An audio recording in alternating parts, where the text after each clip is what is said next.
خب از کجا شروع کردیم که ما تونستیم الان این ابزار رو ما تولید کنیم تو این شرکت؟ این شرکت سال 76 تأسیس شده.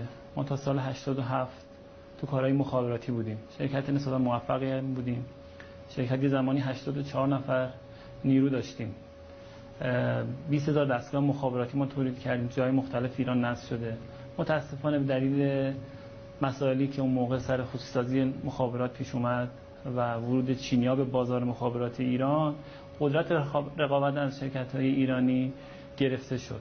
ما در 8 سال اخیر با فرصتی که بر اثر تحریم‌ها به وجود اومده بود در صنعت نفت وارد شدیم و صنایع بالادستی نفت. روز اولی که شروع کردیم کار رو همه می‌ترسیدن، هم خود ما هم دوستان ملی حفاری، چون کار نوعی بود. کاری بود که تا حالا کسی تو ایران لااقل موفق انجامش نداده بود و با توجه به تحریمایی هم که شروع شده بود دیگه ساپورتی از شرکت‌های تولید کننده خارجی انجام نمی‌شد. شرکت‌های اصلی هم شرکت‌های آمریکایی بودن که دیگه نه ابزار می‌فروختن نه قطعاتی به ایران میدادن برای تعمیر یا نگهداری ابزارها. خب ما کارمون رو از تعمیرات ابزارهای عموما آمریکایی که شرکت ملی حفاری سالها پیش تعمیر کرده بود برای نمودارگیری از چاهای نفت و گاز شروع کردیم. جوابهای اولیه‌ای که دادیم نظر مثبت کارفرما رو تامین کرد و همین خاطر کار ادامه پیدا کرد. از تعمیرات ابزارهای مختلف شروع شد و کار الان به جای رسیده که ما دیگه این ابزارها رو خودمون تولید میکنیم. این شرکت در سال 1376 با سرمایه 5 میلیون ریال و 7 نفر پرسنل شروع به کار کرده و در حال حاضر با سرمایه 15 میلیارد ریالی و 30 نفر پرسنل به کار خود ادامه میدهد. ابزار PVC یکی از ابزارهایی که داخل کیسینگ چاهای نفت و گاز برای سنجش میزان آیدی کیسینگ استفاده میشه. یکی دیگه از کاربردهای این ابزار سنجش میزان خوردگی سطح لوله داخل کیسینگ که این اندازه‌گیری واسه کسی که داره از چاه نفت و گاز بهره برداری میکنه بسیار مهم.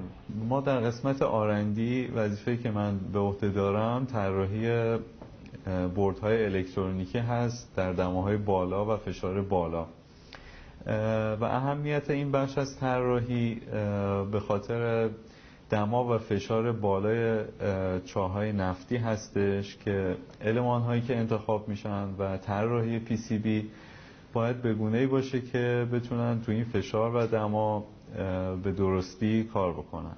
نمونهش همین ابزار PRT. این ابزار PRT یک پروبی داره که برای اینکه بتونه دما رو سریع به سنسور منتقل کنه باید بسیار نازک باشه. از این طرف هم باید بتونه فشار بالای داخل چاهای نفت رو که 15000 PSI هست تحمل کنه و از طرفی هم باید بتونه در برابر خورنده‌هایی که داخل چاهای گاز هست از جمله H2S بتونه دووم بیاره.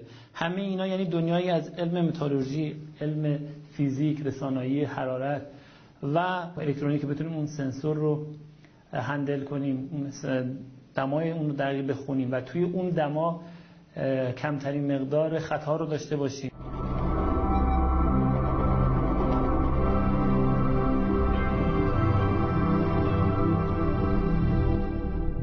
ما خوشبختانه با 19 سال سابقه پژوهشی که داشتیم و فعالیت‌هایی که در 8 سال اخیر در صنایع بالادستی نفت داشتیم تونستیم به طراحی، دانش فنی و ساخت ابزارهای نمودارگیری برای اولین بار در ایران و تقریبا شوف کل منطقه و خاورمیانه دست پیدا کنیم.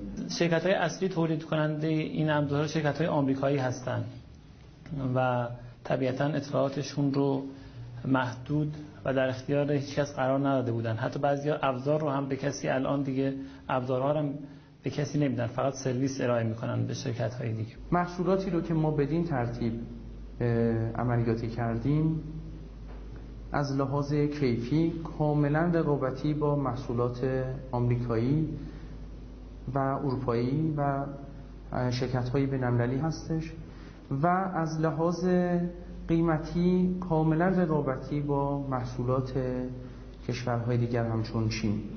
حداقل قیمت این دستگاه‌ها در یک مجموعه کامل با تولید داخلی حدود 20 میلیارد ریال است که 1/3 قیمت کالای مشابه خارجی است.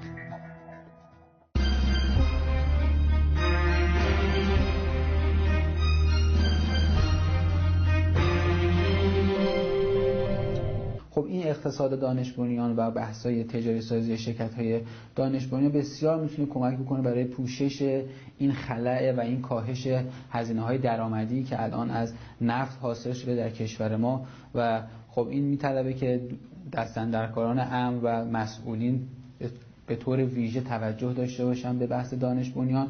تجمیع سرمایه و اعتبار در چنین شرکت‌هایی همزمان با دانش و تکنولوژی کار بسیار سختی است که الان به نظر من یکی از مشکلات روز شرکت‌های دانش بنیان همچون ما هست. البته ما باید بجنبیم که عقب نمونیم از علم دنیا و بتونیم روز به روز خودمون رو حتی به جای برسونیم که ما توی این زمینه ابزارهای جدیدتری که نمونهش توی دنیا موجود نیست رو انشاءالله یه روزی بتونیم بسازیم.